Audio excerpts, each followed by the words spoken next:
मेरे सारे दर्शकों का स्वागत और मेरा प्रेम पूर्वक नमस्कार।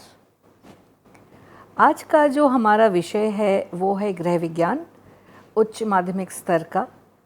और जिस विषय पर आज हम आपके साथ में चर्चा करेंगे वो है न्यूट्रिशनल स्टेटस या पोषण स्तर। आप जैसे गृह विज्ञान पढ़ते हैं तो अब तक आपको ये पता है और सभी जानते हैं हम लोग कि हमारे जीवन में आहार का, पोषण का क्या महत्व है। यदि आहार हम ठीक नहीं लेते हैं तो हमारे शरीर का पोषण ठीक नहीं होगा। यदि पोषण ठीक नहीं होगा तो बहुत सी समस्याएं हमारे शरीर में आती हैं। तो इन सभी चीज़ों को एक ही कड़ी में पिरोते हुए आज हम बात करेंगे कि पोषण स्तर किसको कहते हैं, क्या होता है, ये किन चीज़ों से प्रभावित होता है और इसका आकलन हम कैसे करते हैं। तो जिन मुद्दों पर आज हम बात करेंगे, अगर विशेष रूप से हम देखें तो हम बात करेंगे कि पोषण स्तर हम किसको कहते हैं, यानी न्यूट्रिशनल स्टेटस की जब हम बात करते हैं तो हमारा क्या तात्पर्य होता है। यदि न्यूट्रिशनल स्टेटस या पोषण स्तर हमारा नॉर्मल नहीं है, किसी वजह से इसका संतुलन बिगड़ गया है, तो उससे उत्पन्न जो स्थिति होती है उसको हम क्या कहते हैं, उसको हम कुपोषण कहते हैं। ये कुपोषण क्यों होता है, हम किसी भी व्यक्ति का जो पोषण स्तर है उसको कैसे असेस कर सकते हैं या नाप सकते हैं या देख सकते हैं कि ये नॉर्मल है या नहीं है। अगर नहीं है तो हम कैसे देखेंगे कि ये नहीं है, कैसे पहचानेंगे कि न्यूट्रिशनल स्टेटस किसी व्यक्ति का नॉर्मल नहीं है। अगर नॉर्मल नहीं है तो उसकी वजह से जो शरीर में कोई भी रोग उत्पन्न होते हैं या डेफिशिएंसी होती है तो वो कौन सी डेफिशिएंसीज़ हैं, कौन सी नॉर्मली देखी जाती हैं हमारे देश में। हम दुनिया की बात ना करें, अगर हम केवल अपने देश की बात करें तो हमारे देश में वो कौन सी न्यूट्रिशनल डेफिशिएंसी डिजीज़ेज़ हैं जो आम तौर पर जनमानस में देखी जाती हैं। और उन डेफिशिएंसी डिजीज़ेज़ को कम करने के लिए या उनका उन्मूलन करने के लिए राष्ट्रीय स्तर पर कौन से पोषण कार्यक्रम चलाए जा रहे हैं, इनके बारे में भी आज हम चर्चा करेंगे।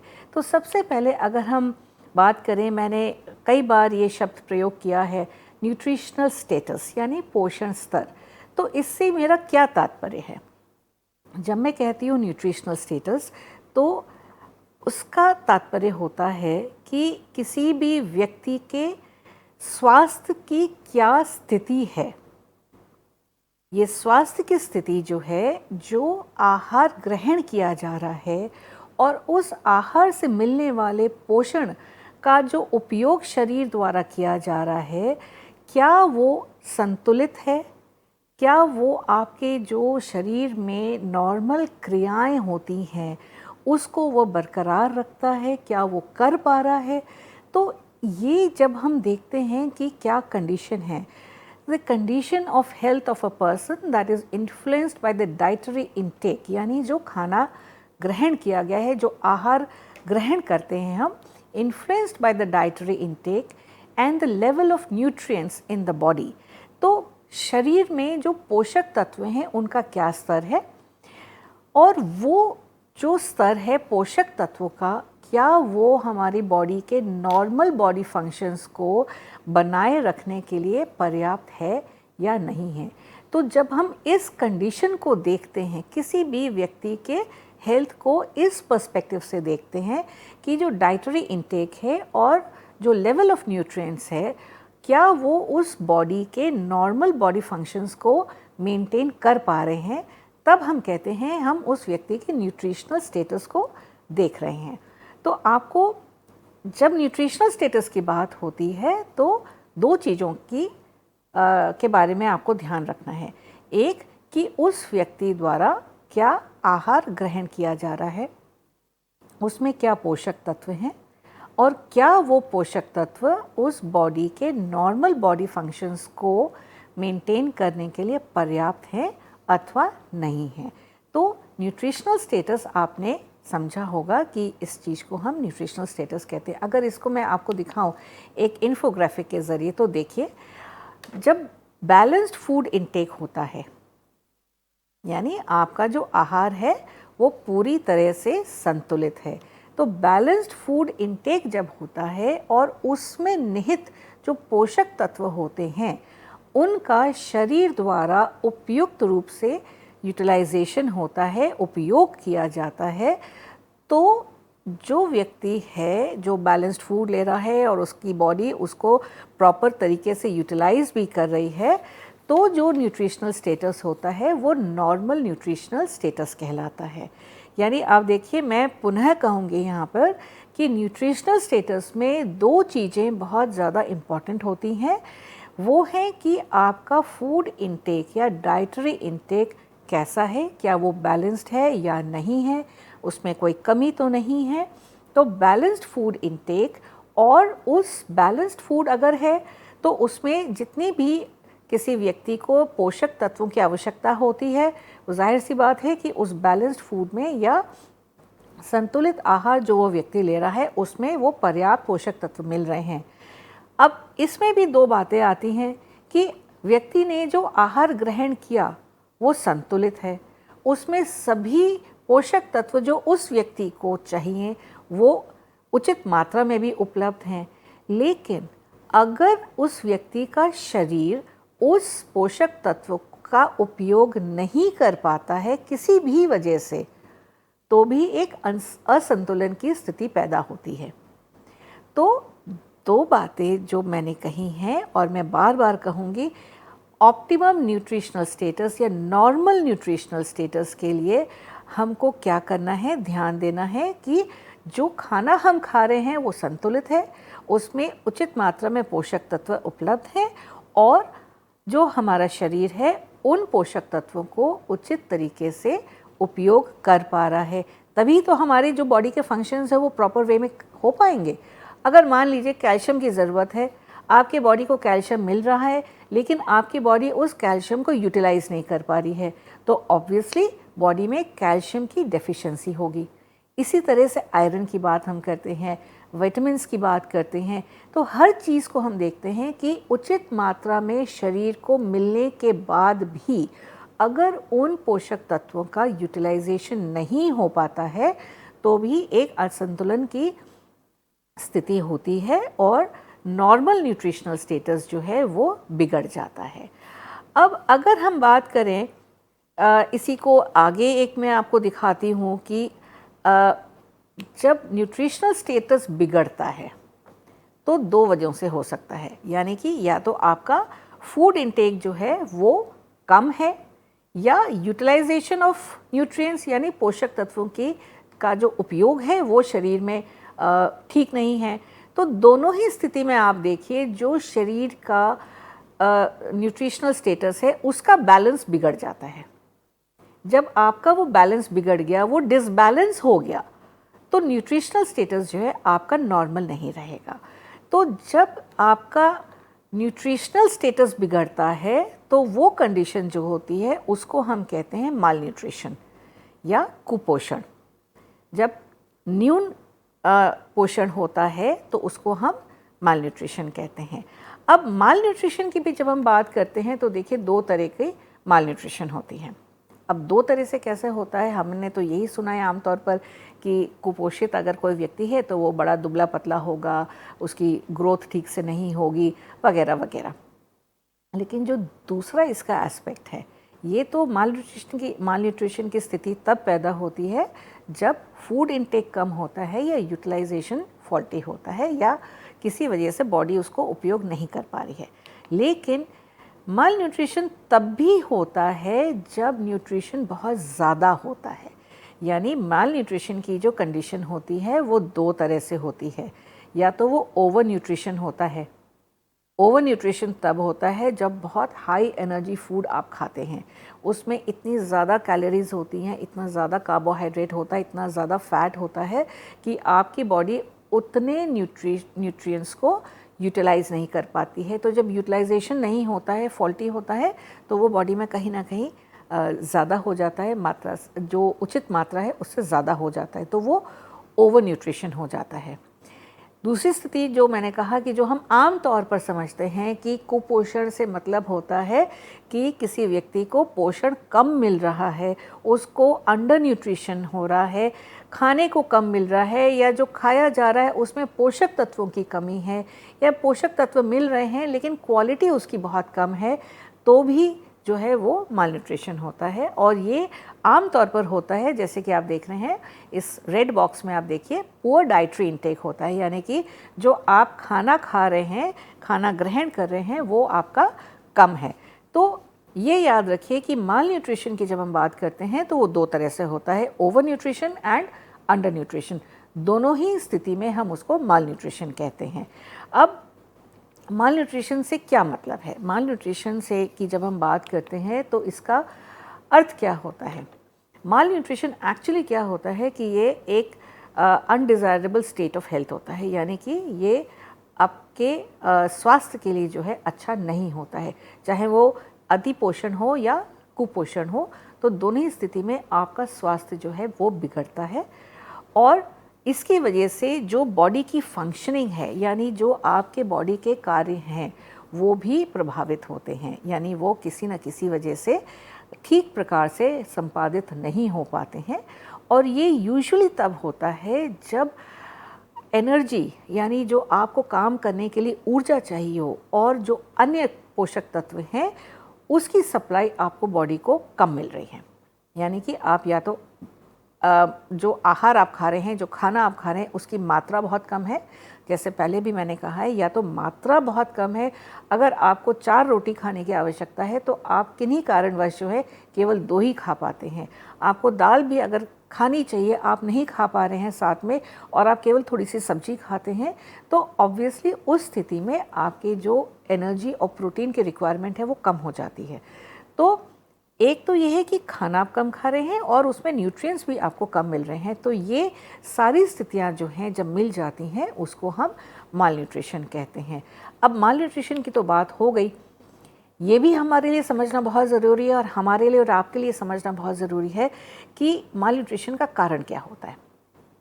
पहला मैंने जो बताया आपको वो था कि डिक्रीज्ड अवेलेबिलिटी ऑफ फूड, यानी कि जो आहार उपलब्धता है वो कम हो रही है।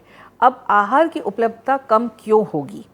इसके भी कारण हो सकते हैं कि हो सकता है कि किसी कारणवश हमारे देश में जो है फूड का प्रोडक्शन कम है, मान लीजिए सूखा पड़ गया या बाढ़ बहुत ज़्यादा आ गई, बहुत लंबे समय तक ये प्रभाव रहा, तो जो हमारी फसल पैदा होती है हर वर्ष, जिससे सारे वर्ष हम लोग खाना खा पाते हैं, तो वो फसल जो है प्रभावित हो गई। अब फसल प्रभावित हुई तो जो अनाज हमारी मंडियों में आना चाहिए वो कम आया, तो जब अनाज पैदा कम होगा तो लोगों को खाने के लिए भी कम मिलेगा। दूसरा क्या होता है कि जब जनसंख्या बहुत ज़्यादा बढ़ जाती है, जब जनसंख्या बहुत बढ़ जाती है तो जितना अनाज या खाना या फूड अवेलेबल है वो तो उतना ही है, वो सीमित है, उसको खाने वाले, उसका भोग करने वाले बहुत ज़्यादा लोग हैं। तो जब जनसंख्या बहुत ज़्यादा बढ़ती है, पॉपुलेशन एक्सप्लोजन होता है, तो जो खाना अवेलेबल है उसको खाने के लिए बहुत ज़्यादा लोग हो जाते हैं, तो हर व्यक्ति के हिस्से में जितना खाना आता है वो कम हो जाता है। तो जब ये क्वांटिटी कम हो जाती है तो हर व्यक्ति को खाना कम मिलता है। खाना जब कम मिलता है तो ऑब्वियसली उसका जो उसके शरीर पर प्रभाव है वो देखने को मिलता है, यानी मालन्यूट्रिशन होता है। दूसरा क्या कारण हो सकता है कि अज्ञानता होती है, यानी जिस तरह का खाना, जो पोषक तत्व जिस आयु में या जिस स्थिति में व्यक्तियों को मिलनी चाहिए उसके बारे में हमें ज्ञान ही नहीं है। बहुत बार देखा गया है कि जब बच्चे बढ़ती उम्र पे होते हैं तो उनकी जो न्यूट्रिशनल रिक्वायरमेंट होती है, यानी उनको प्रोटीन भी ज़्यादा चाहिए, एनर्जी भी ज़्यादा चाहिए, कैल्शियम भी चाहिए, आयरन भी चाहिए, और बहुत सारी चीज़ें उनको चाहिए होती हैं, वो हमें पता नहीं होता है, तो हम उनको जो इंक्रीज्ड रिक्वायरमेंट होती है वो हम पूरा नहीं कर पाते हैं, या अज्ञानता की वजह से अगर हम जितनी रिक्वायरमेंट है बॉडी की, जो आवश्यकता है पोषक तत्वों की, वो नहीं हम पूरा कर पा रहे हैं भोजन द्वारा, तो भी कुपोषण होगा। अब देखिए ये बहुत आम तौर पर देखा गया है कि बड़े शहरों में जो हाई इनकम ग्रुप के बच्चे हैं वो क्या करते हैं कि अगर मान लीजिए टीवी देख रहे हैं, कोई प्रोग्राम देख रहे हैं, तो उन्होंने एक चिप्स का पैकेट खोल लिया, या पढ़ाई कर रहे हैं, पढ़ाई के साथ साथ जो है उन्हें कुछ खाने के लिए चाहिए तो आइसक्रीम खा ली, या चीज़ से लोडेड एक पिज़्ज़ा खा लिया उन्होंने। तो इससे क्या होता है कि जो कैलोरी उनकी डाइट्स में आ रही हैं वो बहुत ज़्यादा होती हैं। अब क्योंकि इतनी ज़्यादा फिज़िकल एक्टिविटी वो बच्चे नहीं कर रहे हैं, तो एक्स्ट्रा कैलोरीज़ जो उनके शरीर में आ रही हैं वो भी उनके शरीर के लिए हार्मफुल हैं, वो भी नुकसान पहुंचाती हैं। तो रॉन्ग फूड चॉइसेस जो होते हैं, जब हम गलत प्रकार का खाना खाते हैं, उससे भी कुपोषण होता है। अगर गरीबी है, लोग गरीब हैं, उनके पास में पैसा नहीं है, तो वो जो खाना उनको खाना चाहिए, जो आहार उनको चाहिए, वो खरीद नहीं पाते हैं या कम खरीद पाते हैं। इससे भी जो है उनके शरीर में कुपोषण होता है। आगे अगर हम देखें तो जैसे हमने कहा, गर्भवती महिलाएं होती हैं या जो महिलाएं दूध पिला रही होती हैं छोटे बच्चों को, या बहुत छोटे बच्चे होते हैं, बढ़ती उम्र के बच्चे होते हैं, उनकी इंक्रीज न्यूट्रिशनल डिमांड्स होती हैं, उनको अधिक पोषण की आवश्यकता होती है। अगर हम वो पूरा नहीं कर पाते हैं तो उस समय भी कुपोषण होता है। पुअर हाइजीन एंड स्ट्रेस की अगर हम बात करें तो बहुत बार हम देखते हैं कि जब हमारे पर्यावरण में आसपास में साफ़ सफाई का हम ध्यान नहीं रखते हैं और उसकी वजह से जो खाना हम खा रहे हैं वो दूषित हो जाता है, तो उससे भी जो है कुपोषण होता है। या स्ट्रेस की कंडीशन में आजकल हम बहुत तनाव में रहते हैं लोग, हर एक को आप देखेंगे कि ऐसे करके जो है वो फ्राउन कर रहे होते हैं, चिंता होती है, तनाव होती है, भाग दौड़ होती है ज़िंदगी में। तो ये जब चीज़ें होती हैं तो भी हमारा जो शरीर है वो उन पोषक तत्वों को पूरी तरह से यूटिलाइज नहीं कर पाता है और इस कंडीशन में भी जो है कुपोषण होता है। अब ये तो आपने देखा कि कुपोषण के कई सारे कारण हो सकते हैं। अब हम देखते हैं कि कुपोषण का हमारे शरीर पर क्या प्रभाव होता है। तो जब हम प्रभाव की बात करें तो जो व्यक्ति कुपोषित होता है वो भूखा भूखा सा रहता है, उसको हर समय भूख लग रही होती है क्योंकि उसको एडिक्वेट अमाउंट ऑफ फूड नहीं मिल रहा है, जो रिक्वायर्ड क्वांटिटी है उस पर फूड नहीं मिल रहा है, तो इसलिए उसे भूख लगती है। माल न्यूट्रिशन की वजह से भी आप देखें कि पुअर मेंटल डेवलपमेंट होता है। जो मानसिक विकास बच्चों का होना चाहिए, जो पोषक तत्व उन्हें मिलने चाहिए, अगर वो नहीं मिल रहे हैं तो उनकी वृद्धि ठीक नहीं होती है, शारीरिक वृद्धि उनकी ठीक नहीं होती है, वो प्रभावित होती है, और साथ ही जो उनका मानसिक विकास होना चाहिए, जो इंटेलेक्चुअल डेवलपमेंट होना चाहिए, वो भी प्रभावित होता है। और जब ये चीज़ें प्रभावित होती हैं तो क्या होता है कि पुअर एकेडमिक परफॉर्मेंस होता है। अगर हम बच्चों को देखें तो जितना उनको क्लास में या अपने और क्रियाकलापों में एकेडमिक एक्सेलेंस होना चाहिए, जो उनका एकेडमिक परफॉर्मेंस होना चाहिए, वो कम हो जाता है। वो क्यों कम होता है? क्योंकि अटेंशन स्पैन आपका इफ़ेक्ट हो जाता है। आपकी आंखें अगर कमज़ोर हैं तो आप ठीक से पढ़ नहीं पाएंगे। अगर आप पढ़ भी पा रहे हैं लेकिन कॉन्सेंट्रेट नहीं कर पा रहे हैं या ब्रेन डेवलपमेंट आपका कम है तो भी आप अच्छी तरह से क्लास में पढ़ नहीं पाएंगे, पढ़ाई पर आपका असर पड़ता है। जब शरीर आपका ठीक तरह से काम नहीं कर पाता है तो क्या होता है, आप हमेशा थके थके लगते हैं। जब थकान होती है तो उसके साथ में आपकी जो शरीर की इम्यूनिटी है वो भी कम हो जाती है। इम्यूनिटी कम होती है तो इन्फेक्शन बढ़ता है। जब इन्फेक्शन बढ़ता है, बीमारियां होती हैं, डेथ भी हो सकती है। तो आप अगर काम काज कर रहे हैं, आप ऑफिस जाते हैं, यू आर वर्किंग, तो आपको छुट्टी लेनी पड़ती है, तो आपकी प्रोडक्टिविटी कम होती है। जब आपकी प्रोडक्टिविटी कम होगी तो आपकी क्वालिटी ऑफ लाइफ भी अफेक्ट होती है।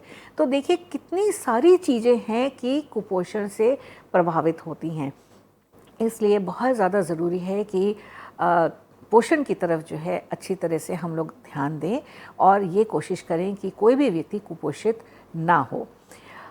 यहाँ पर हम एक छोटा सा ब्रेक लेंगे और ब्रेक से आने के बाद में हम बात करेंगे कि कुपोषण जब होता है तो उसका हम आकलन कैसे करें, असेसमेंट ऑफ न्यूट्रिशनल स्टेटस हम कैसे कर सकते हैं, आम तरीके जो होते हैं उनकी हम चर्चा करेंगे। तो हमारे साथ बने रहिए। छोटे से ब्रेक के साथ आपके साथ दोबारा मिलते हैं।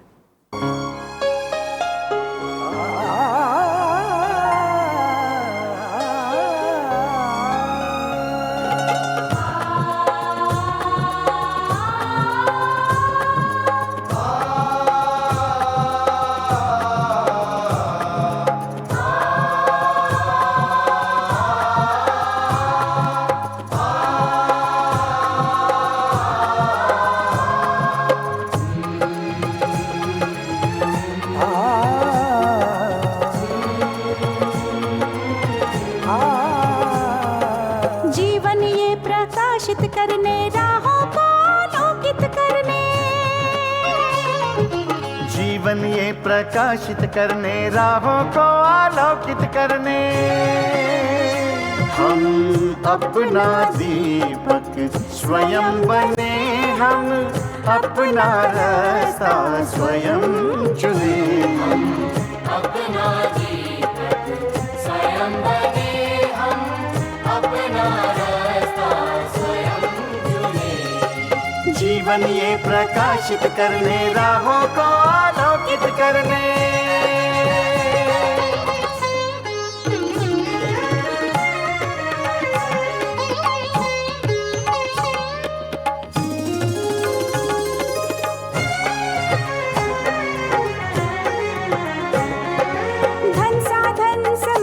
सीमा से विद्यालय जो मुक्त हो, धन साधन समय की सीमा से विद्यालय जो मुक्त हो। कभी पढ़े हम कहीं पढ़े, वे विषय की लोच से युक्त हो। कभी पढ़े हम कहीं पढ़े, वे विषय की लोच से युक्त हो। मित्रों हम उठे और जागे, मंजिल आने की ध्वनि सुने।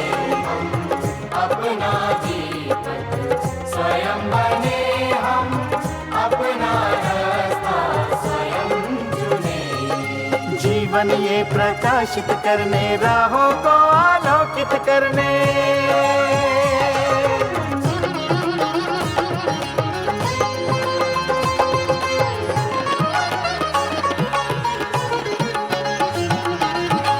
राष्ट्रीय मुक्त विद्यालय का है द्वार खुला सबकी खातिर। शिक्षा परीक्षा का अवसर एक बार ही क्यों मिलता फिर। शिक्षा और परीक्षा का अवसर एक बार ही क्यों मिलता फिर। दुनिया में इसके केंद्र बहुत, कोई मन चाहा केंद्र चुने। हम अपना दीपक स्वयं बने, हम अपना रास्ता स्वयं चुने। कोई मन चाहा केंद्र चुने। स्वयं बने, हम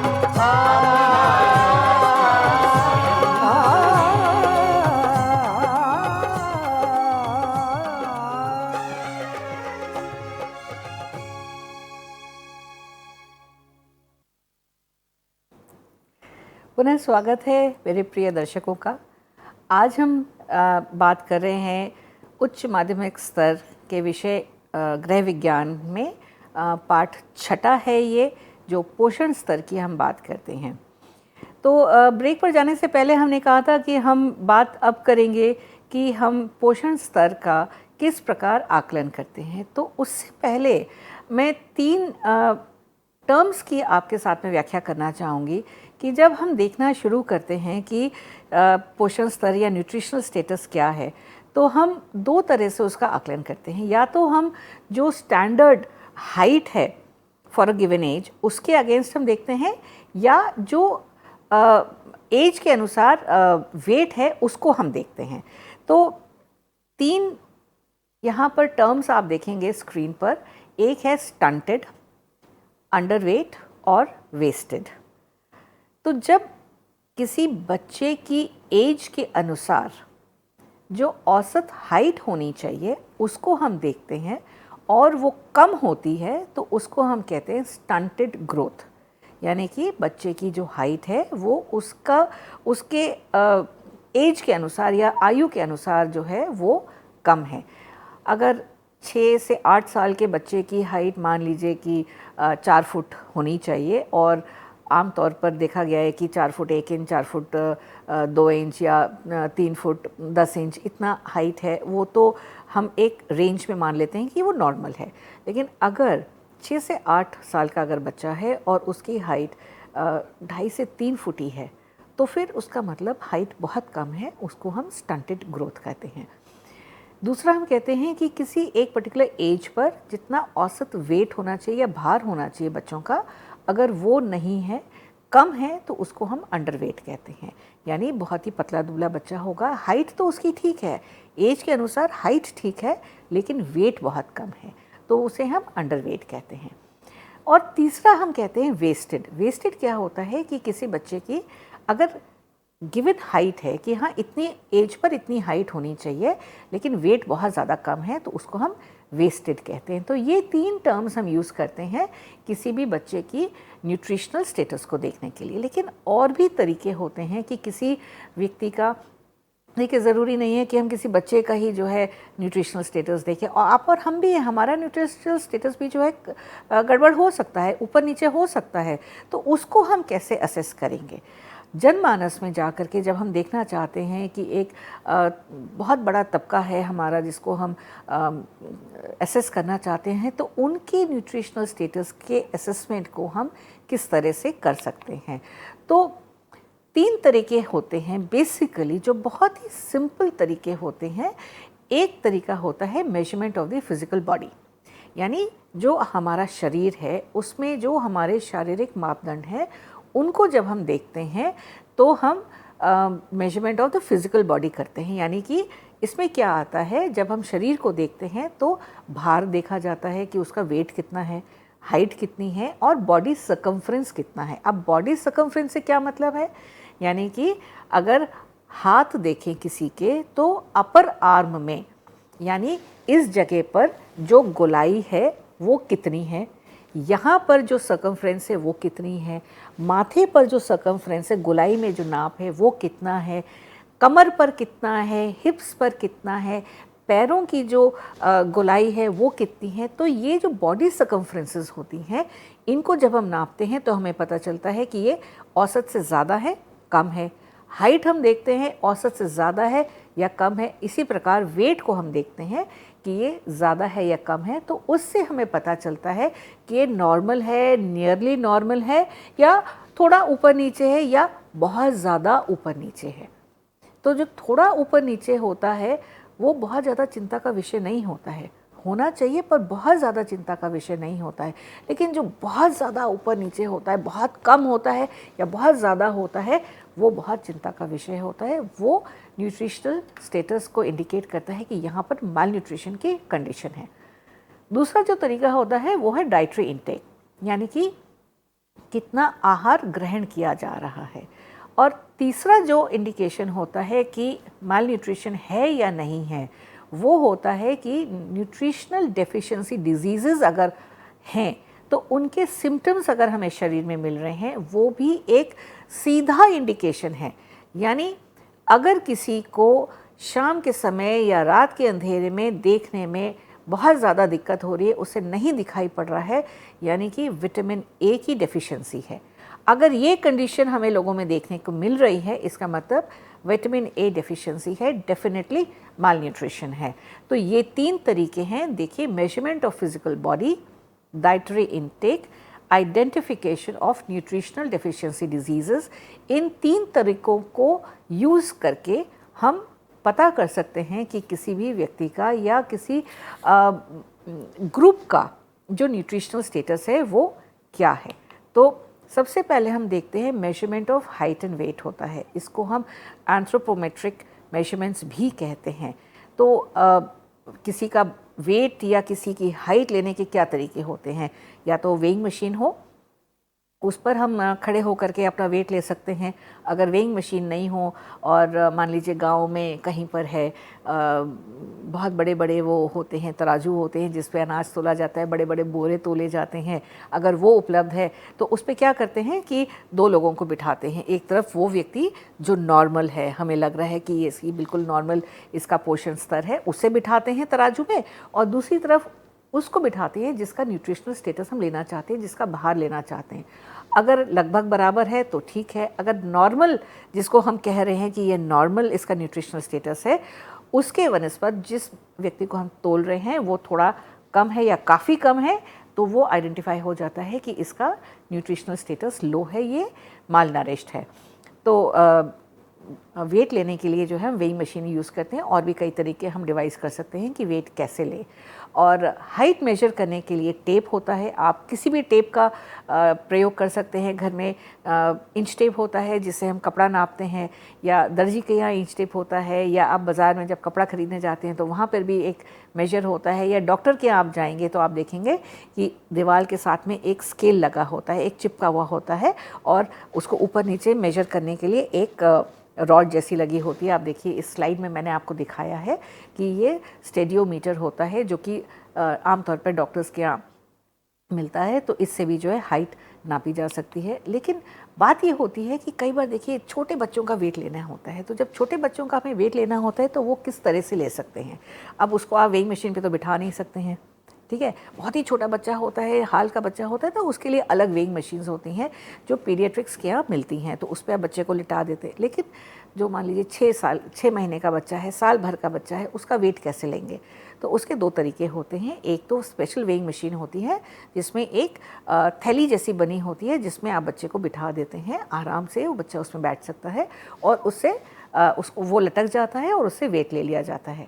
दूसरा तरीका क्या होता है कि अगर वेइंग मशीन आपके पास में एडल्ट्स वाली है, जो बड़े लोग जिस पे खड़े होकर के अपना वेट लेते हैं, अगर वो वेइंग मशीन है तो माँ क्या कर सकती है, पहले खड़े होकर अपना वेट ले ले कि अच्छा ठीक है, मान लीजिए माँ का वज़न 50 किलो है। उसके बाद में माँ बच्चे को अपनी गोद में लेती है और दोबारा से वेट लेती है अपना, दोबारा से मेजर किया जाता है। तो मान लीजिए अगर उस समय 60 किलो आया तो बच्चे का वेट 10 किलो आ गया।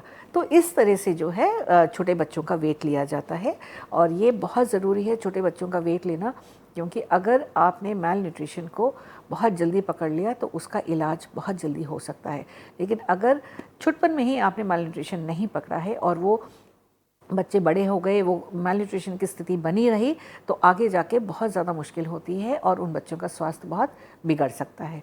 तो इस तरह से पहला जो है हमने देखा कि हाइट एंड वेट मेजर करने के लिए कई तरीके होते हैं, उनका प्रयोग करना चाहिए, उनसे आप कर सकते हैं।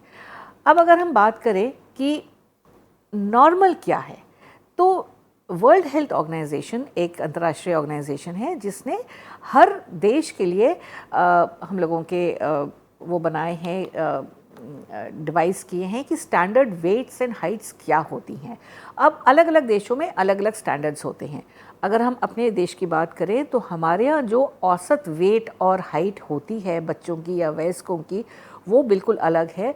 और अमेरिका की अगर आप बात करें तो वहाँ पर वेट और हाइट अलग होगी। अगर हम साउथ ईस्ट एशियन कंट्रीज़ की बात करें तो वहाँ अलग होगी, अफ्रीकन कंट्रीज़ में अलग होगी। तो ये कंट्री स्पेसिफिक जो है स्टैंडर्ड वेट्स एंड हाइट्स बनाए जाते हैं। हमारे देश में भी Indian council for medical research ने, ICMR ने इन standard weight and height measures को रिव्यू किया है और सन 2008 में इनको नोटिफाई किया है। ये टेबल्स होती हैं जिसमें दिया होता है कि अगर ये पर्टिकुलर एज है बच्चों की तो उस पर औसतन इतना भार होना चाहिए, इतनी लंबाई होनी चाहिए। तो लड़कियों के लिए, लड़कों के लिए, वयस्कों के लिए ये अलग अलग होते हैं। तो जिसका भी हमें पोषण स्तर देखना है उसका हाइट और वेट ले करके हमें उस टेबल पर देखना चाहिए कि ये नॉर्मल है या नॉर्मल से ज़्यादा है या नॉर्मल से कम है। तो उसका जो पोषण स्तर है उसका हम पता लगा सकते हैं। दूसरा जो मैंने तरीका बात किया था, आपसे जिक्र किया था कि हम किसी के भी पोषण स्तर को आंकने के लिए हम 3 तरीके यूज़ करते हैं। तो दूसरा तरीका मैंने कहा था कि डाइटरी इनटेक का होता है। इसको हम 24 आवर रिकॉल मेथड भी कहते हैं। इसमें क्या होता है कि पिछले 24 घंटे में हमने जो भी खाना खाया होता है उसका हम एक रिकॉर्ड रखते हैं। यानी हम कहते हैं कि आप एक डायरी लीजिए, कागज़ लीजिए, कॉपी लीजिए, कुछ भी लीजिए, और उस पर आप याद करिए कि आपने पिछले दिन, यानी जो दिन बीत गया, उसमें सुबह से लेकर रात तक क्या खाया था, कितना खाया था, और उसमें कौन से पोषक तत्व आपके उपलब्ध थे। ये थोड़ा सा टेक्निकल होता है, लेकिन ये करना जो है बहुत ज़्यादा लाभदायक होता है। इससे पता चलता है, हम पता कर पाते हैं कि एग्जैक्टली प्रॉब्लम कहाँ पर है। शुरू से मैं आपसे आज बात कर रही हूँ, मैं कह रही हूँ कि जो खाना हम खाते हैं, जो आहार ग्रहण करते हैं उसकी मात्रा से हमारा पोषण स्तर गवर्न होता है। तो ये देखिए, एक छोटी सी तालिका होती है, उसमें हम रिकॉर्ड करते हैं कि सुबह उठने के बाद से हमने क्या क्या खाया। सुबह का नाश्ता, अगर हमने सुबह चाय पी है तो हम उसको लिखते हैं कि हमने चाय पी। चाय के साथ में अगर 2 बिस्किट खाए हैं तो वो भी हम लिखते हैं। उसके बाद में हमने सुबह का नाश्ता किया, तो सुबह के नाश्ते में हमने क्या खाया, क्या क्या खाया। दूध हमने पिया, हमने ब्रेड खाई, या हमने पोहा खाया, या पराठा खाया, पराठे के साथ में दही लिया, या चाय पी, या कॉफ़ी हमने ली, या हमने कोई फ्रूट जूस लिया, या हमने कोई मैंगो शेक बना लिया। तो जो भी हमने खाया है उसको हम लिखते हैं, और उसके साथ में हम लिखते हैं कि इसके जो भी हमने खाया उसमें क्या क्या पोषक तत्व उपलब्ध थे। उसी के बाद हम लिखते हैं कि हमने दोपहर के भोजन में क्या खाया, शाम की जब हमने चाय पी तो उसमें क्या खाया, और रात का जब हमने खाना खाया तो हमने उसमें क्या क्या खाया।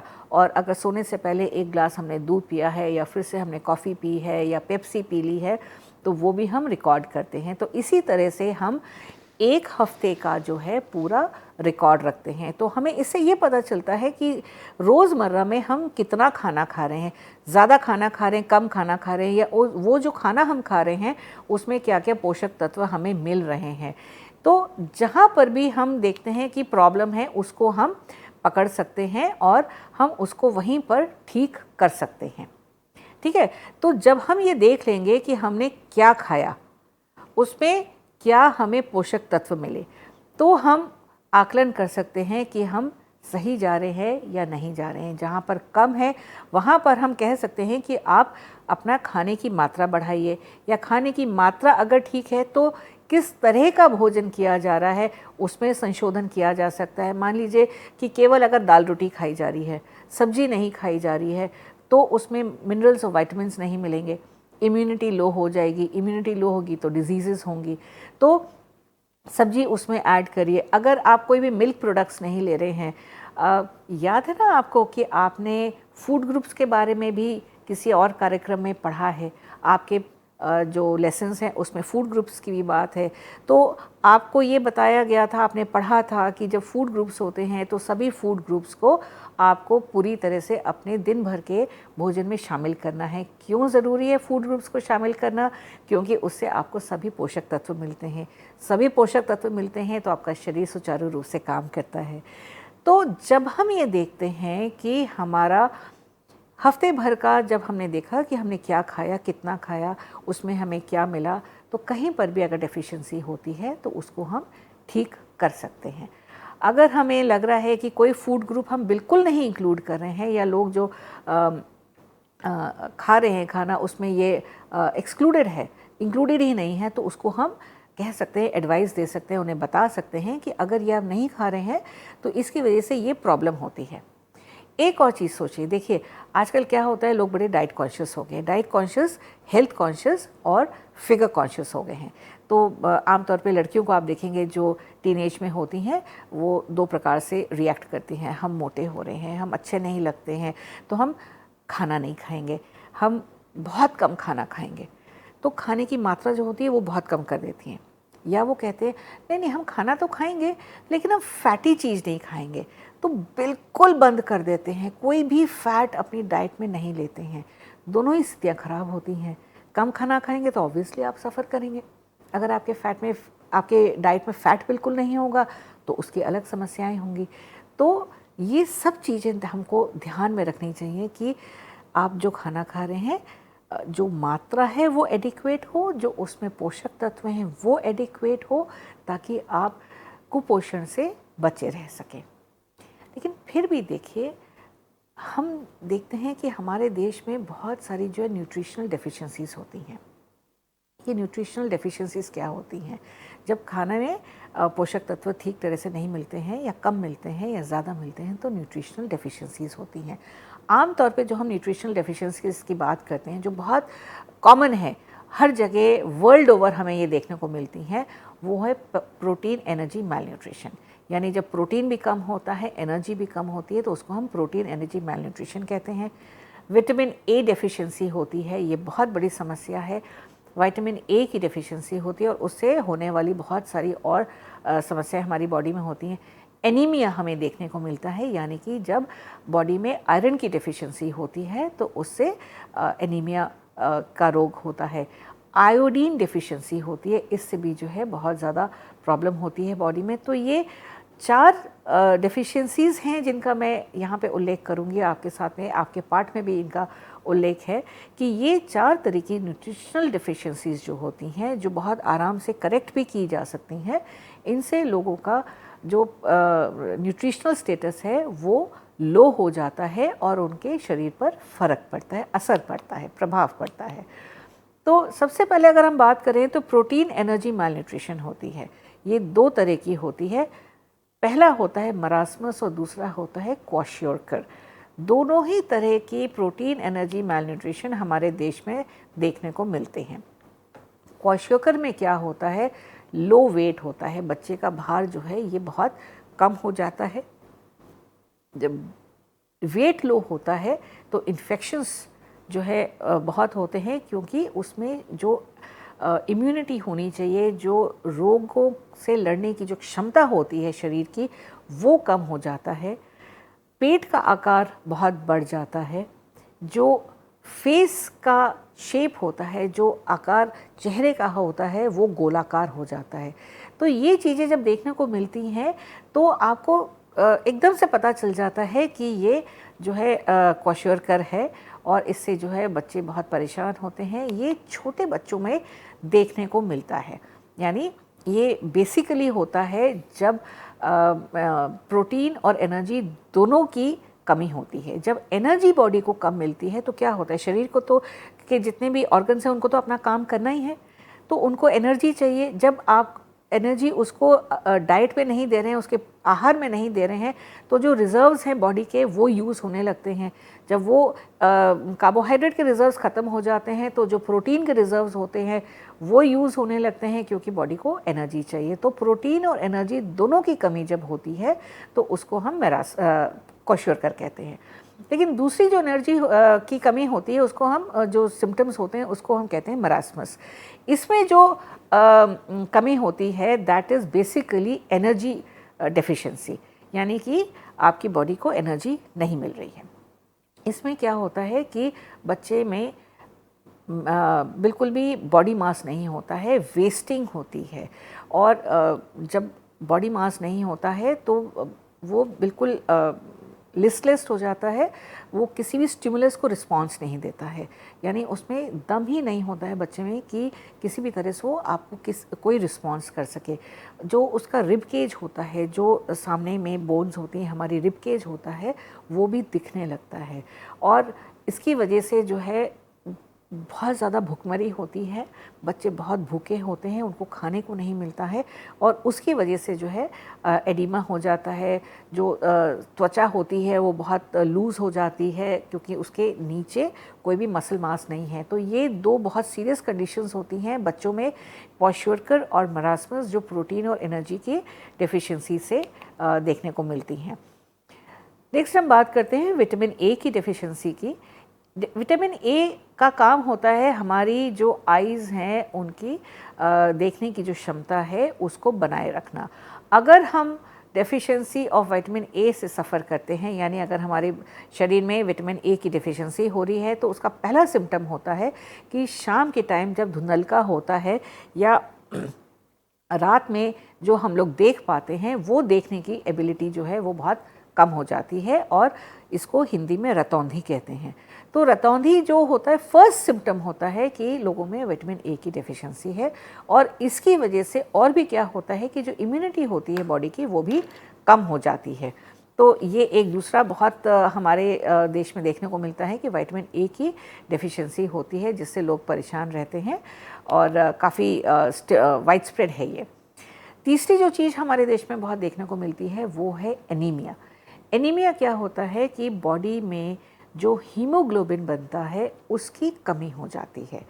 हीमोग्लोबिन का काम होता है हमारे ब्लड में जो रेड ब्लड सेल्स हैं उसमें हीमोग्लोबिन पाया जाता है और वो जो ऑक्सीजन की सप्लाई होती है हमारे पूरे शरीर में उसको वो पूरा करता है।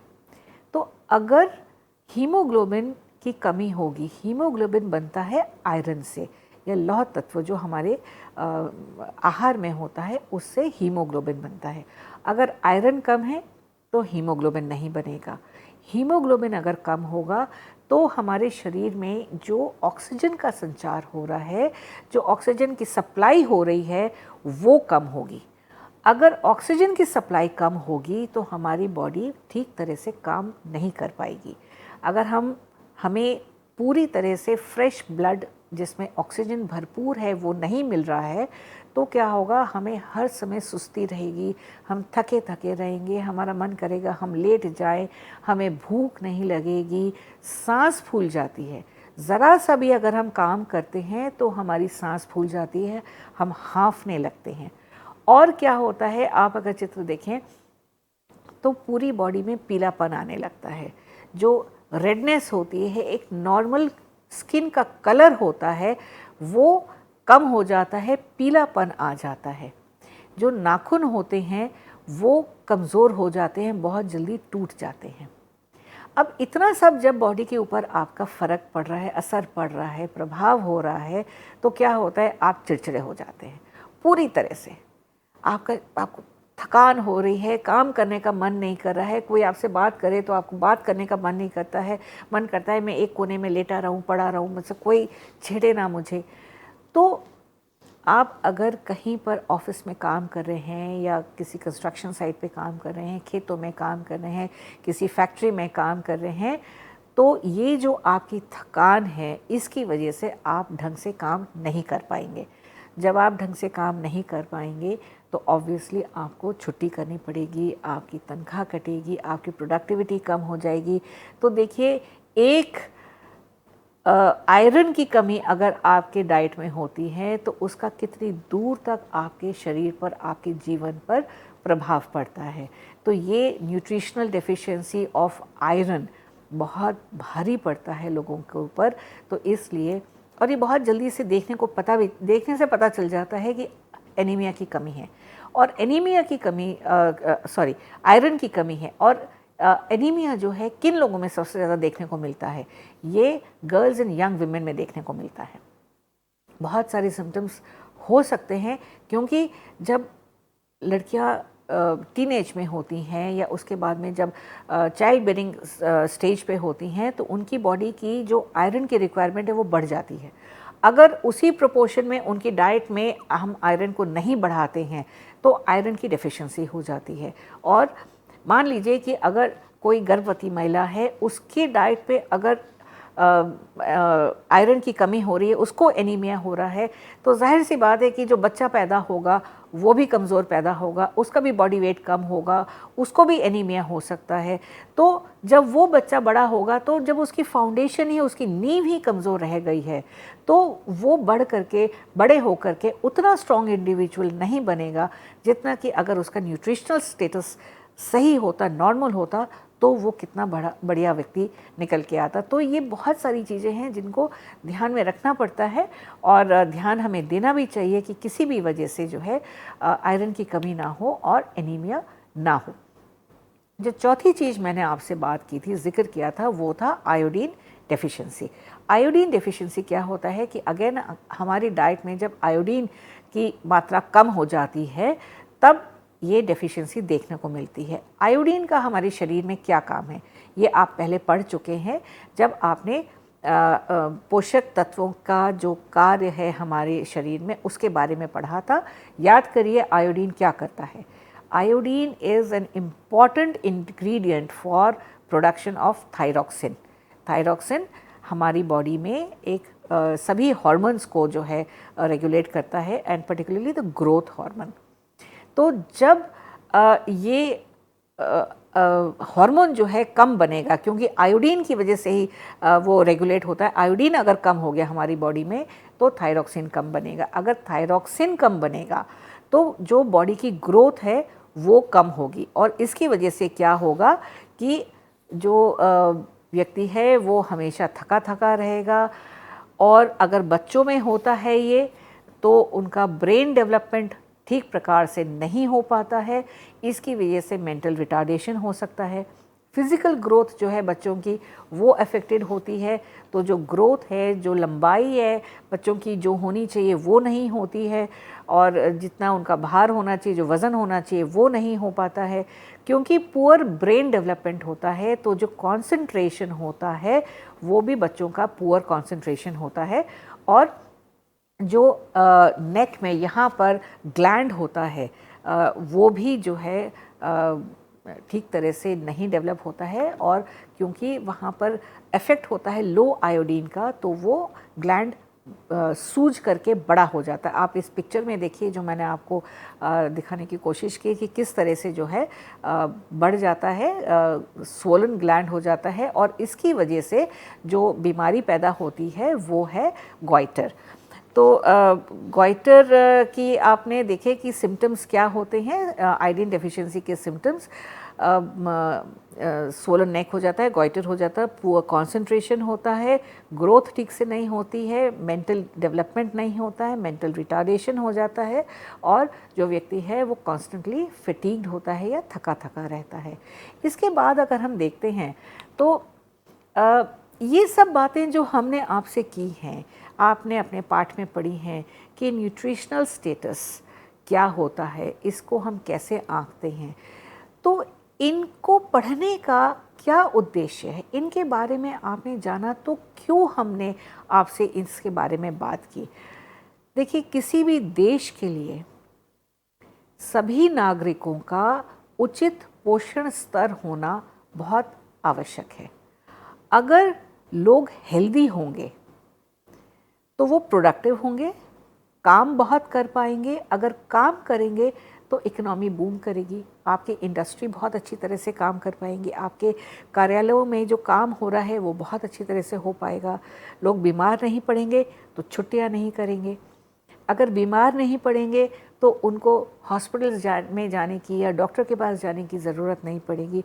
They will be healthy, they will be very productive.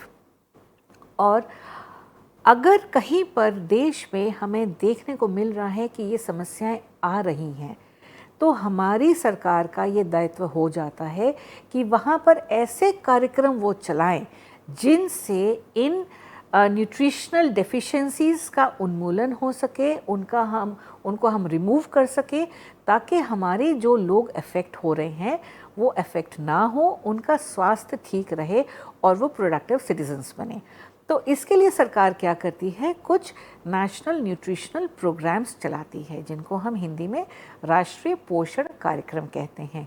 तो ये राष्ट्रीय पोषण कार्यक्रम कौन से हैं, इनके बारे में बहुत जल्दी से आपके साथ हम चर्चा करते हैं। ये है, पहला देखिए, इंटीग्रेटेड चाइल्ड डेवलपमेंट सर्विसेज है या ICDS है। ये मूल रूप से जो है बहुत छोटे बच्चों के साथ में काम किया जाता है। हम देखते हैं कि हमने पहले भी आपसे कहा था कि जितनी जल्दी आप कुपोषण को पकड़ लेंगे उतनी ही जल्दी उसका आप सॉल्यूशन दे सकते हैं।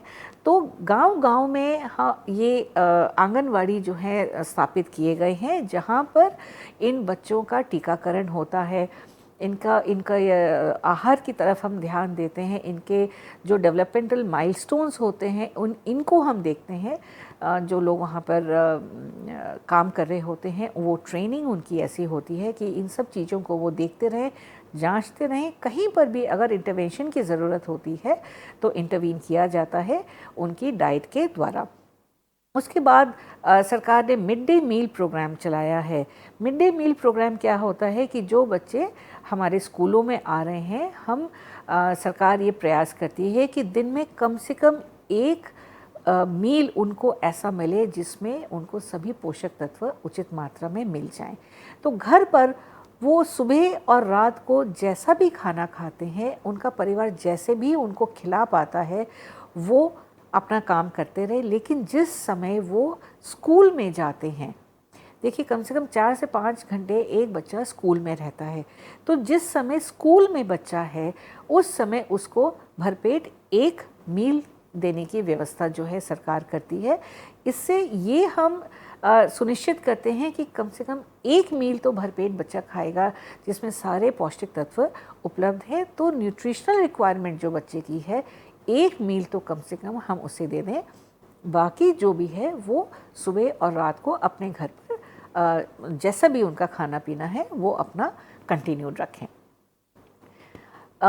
Nutritional blindness due to vitamin A deficiency को कंट्रोल करने के लिए एक प्रिवेंटिव प्रोग्राम चलाया जा रहा है भारत सरकार द्वारा।